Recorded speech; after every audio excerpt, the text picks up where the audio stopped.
महाराष्ट्र में BJP MNS को अपने साथ जोड़ने की कोशिश में लगी हुई है, लेकिन उसकी कोशिश कामयाब होती नहीं दिख रही है। एमएनएस चीफ राज ठाकरे के तेवरों से बीजेपी परेशान दिख रही है और अब राज ठाकरे ने बीजेपी को नसीहत दे दी है। राजनीति में उतार चढ़ाव आता रहता है। आज सत्ता है तो कल विपक्ष में बैठना पड़ सकता है। महाराष्ट्र नवनिर्माण सेना के चीफ राज ठाकरे ने बीजेपी को आईना दिखाते हुए कहा है कि पार्टी को सोच समझकर काम करना चाहिए। आज पार्टी का चढ़ाव है, लेकिन कभी उतार नहीं आएगा, ये नहीं सोचना चाहिए। चढ़ाव उतार आता जाता रहता है, ये ज्वार भाटे के समान है, प्रकृति का नियम है। ज्वार आता है तो भाटा भी आता है, ये एक स्वाभाविक प्रक्रिया है, कोई इसे रोक नहीं सकता। उन्होंने कांग्रेस का उदाहरण देते हुए कहा कि एक समय कांग्रेस का देश में राज था।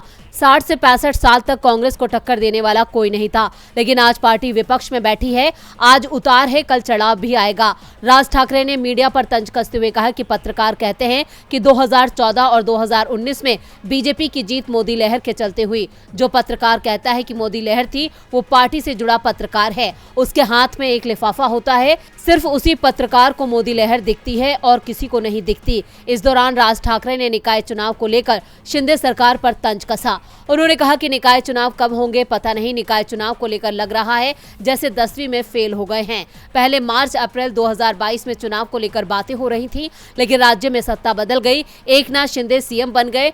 राज्य में फिर अक्टूबर 2022 में निकाय चुनाव कराने का दावा किया गया।